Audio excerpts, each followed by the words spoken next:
Swastiastu. Bertemu lagi bersama saya Niputu Audia Daphni, Fakultas Kesehatan, Prodi Farmasi di Universitas Trinita Manado.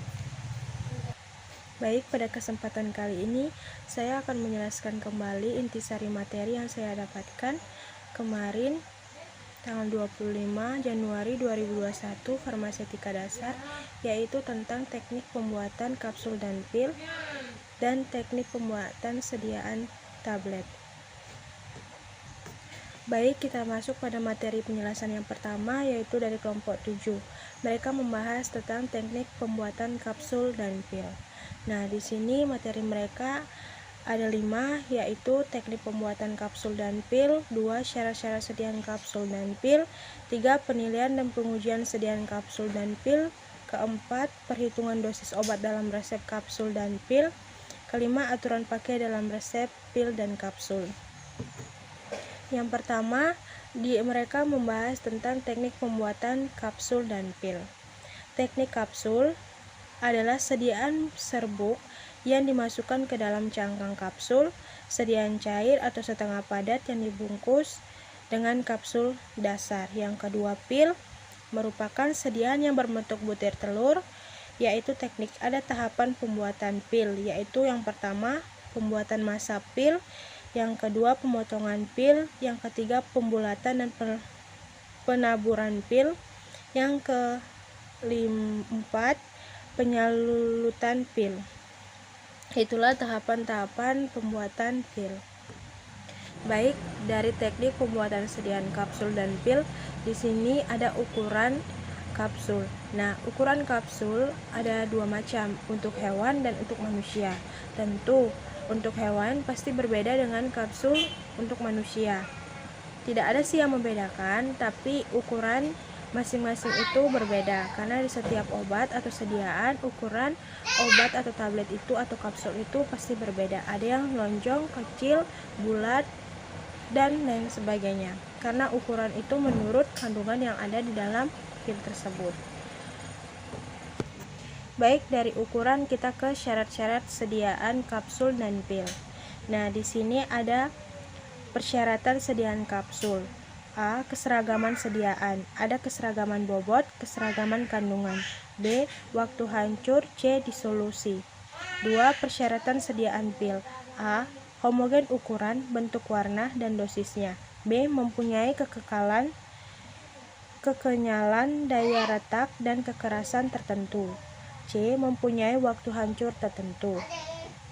Baik, dari syarat kita ke penilaian dan pengujian sediaan kapsul dan pil. 1. Kapsul. Keuntungan kapsul dan kerugian kapsul. Sedangkan pil memiliki keseragaman bobot, merupakan uji yang digunakan untuk mengetahui keseragaman bobot dari tablet.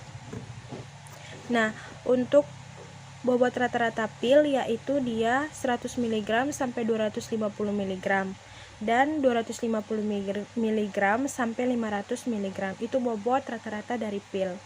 Jadi kita masuk pada perhitungan dosis kapsul dan pil. Nah, di sini perhitungan kapsul itu kita sudah buat resep dari sediaan kapsul. Di sini sudah ada apoteker, sip, jalan, alamat, tanggal pembuatan resep, dan nama, umur, alamat pasien.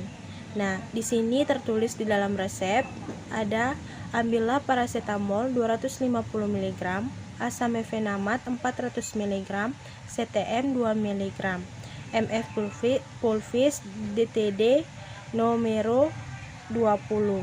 Buatlah pulvis sebanyak 20.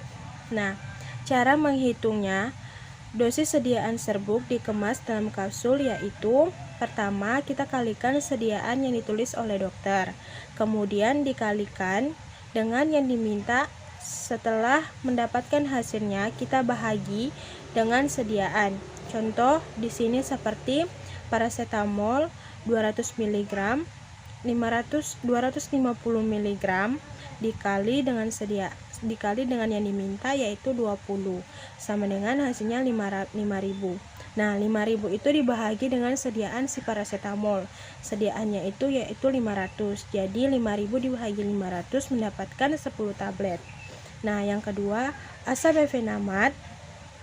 Asam mefenamat 400 mg dikali 20 hasilnya 8.000.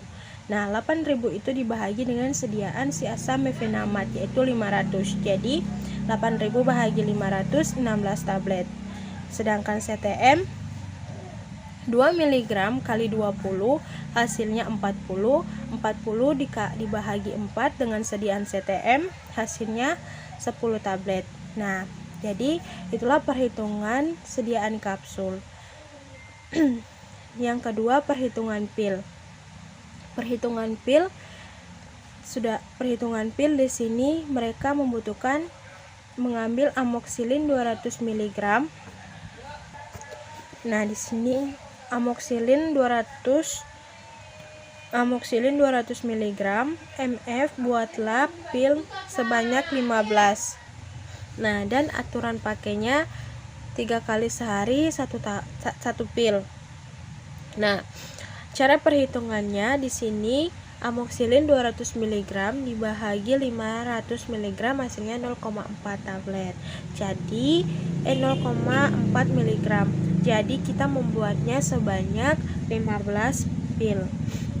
Nah, kenapa tidak dikali? Karena di sini perhitungan sediaan diberikan oleh dokter 200 mg itu dibahagi dengan sediaan obat dari amoksilin 500 mg. Jadi tidak perlu dikalikan, hanya dibahagi saja. Karena itu sudah diberikan atau dikasih sama dokter sediaannya begini dan dibuat sebegini. Nah, itulah perhitungan-perhitungan dari kapsul dan pil. Nah, dari perhitungan dosis kapsul dan pil, tetap saja dalam kapsul itu ada etiket dan aturan pakai. Nah, kapsul dan pil dia akan masuk ke dalam. Jadi dia menggunakan etiket putih. Nah, kemudian setelah kita habis menghitung bahan obat itu, kita mulai meracik. Nah, yang kita masukkan bahan pertama itu yang bobotnya lebih kecil. Seperti di sini paracetamol yang duluan masuk, kemudian CTM, kemudian asam mefenamat. Karena kenapa? Karena obat yang bobotnya lebih besar itu diberikan atau dimasukkan terakhir setelah bahan yang lebih kecil itu masuk. Kemudian setelah si paracetamol dan CTM hancur halus, baru kita masukkan asam mefenamat agar obat itu merata dan hasilnya baik dan tidak ada efek samping sama sekali atau kerusakan atau akan menjadi efek samping yang berbahaya yang fatal untuk kita minum. Jadi yang terlebih dahulu kita masukkan atau kita gerus yaitu bobot yang paling kecil, baru bobot yang paling besar. Karena dalam farmasi itu tentang perhitungan dosis itu sangatlah butuh ketelitian tertentu, karena yang minum itu manusia, jadi kita harus menghitungnya dengan secara baik-baik, teliti, tepat, agar tidak salah sasaran atau bisa mengakibatkan fatal. Karena perhitungan dosis itu sangatlah susah gampang, kalau dimengerti pasti kita dapat. Baiklah, itulah materi dari kelompok 7 yang dibawakan pada tanggal 26 kemarin. Jadi kita masuk pada intisari materi pada kelompok 8. Nah, kelompok 8 di sini membahas tentang keuntungan tablet atau sediaan tablet. Nah, di sini keuntungan sediaan tablet: pertama, dapat menutupi rasa dan bau yang kurang enak. 2, dapat disimpan lama. 3, bebas dari air sehingga obat lebih stabil, penggunaan lebih mudah. Sangat cocok untuk zat aktif yang suka larut dalam air. Dosis obat relatif tepat. Nah, kita masuk pada definisi tablet lagi. Nah, tablet adalah sediaan padat mengandung bahan obat dengan atau tanpa bahan pengisi dari Farmakope Indonesia edisi 5. Tablet yang berbentuk kapsul disebut kaplet. Baik, kita masuk pada metode pembuatan tablet. Yang pertama, metode KEMPA. Metode KEMPA dengan memberikan tekanan tinggi pada serbuk atau granula mengandung cetakan. Baca menurut Farmakope Indonesia, pembuatan tablet dengan metode KEMPA dapat dibagi menjadi 3 bagian. Metode cetak dilakukan dengan cara menekan massa serbuk lempang dengan tekanan rendah ke dalam lubang cetakan. Contohnya pembuatan tablet Riturate dan tablet hipodemik.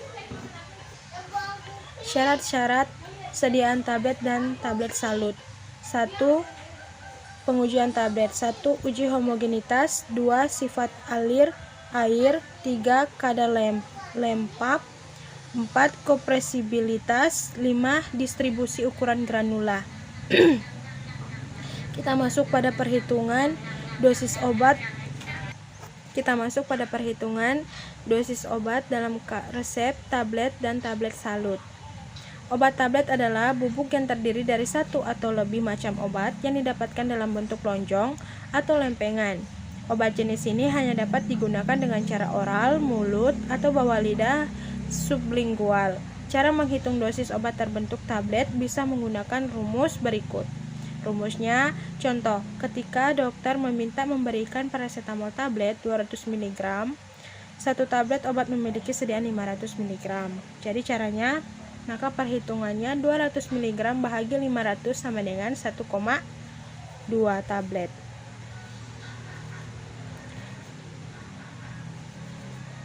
Nah, sedangkan tablet salut adalah tablet yang disalutkan dengan zat penyalut yang cocok dengan maksud dan tujuan tertentu. Tablet salut tersendiri dari berbagai macam, yaitu tablet salut gula, salut enterik, dan salut selaput. Itu yang dinamakan dengan tablet salut.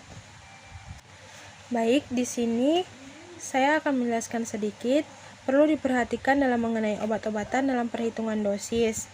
Nah, secara akurat, karena jika salah menghitung dosis, maka akan berdampak pada kondisi kesehatan si pasien. Karena dalam perhitungan dosis itu kita harus benar-benar teliti. Jangan sampai pasien itu keracunan atau penyakit yang semakin parah menjadi salah satu akibat dari overdosis obat. Karena dalam perhitungan dosis itu tidak boleh lebih atau terlalu banyak. Pokoknya dalam perhitungan resep itu harus teliti betul-betul. Baik, sekian dari saya ringkasan materi dari kelompok 6 dan 7 tentang teknik pembuatan kapsul dan pil dan teknik pembuatan tablet. Baik, di sini saya pribadi mohon maaf jika ada kesalahan kata atau tutur kata yang tidak baik atau penjelasan yang kurang jelas. Saya pribadi minta maaf. Sekian dan terima kasih. Sampai jumpa.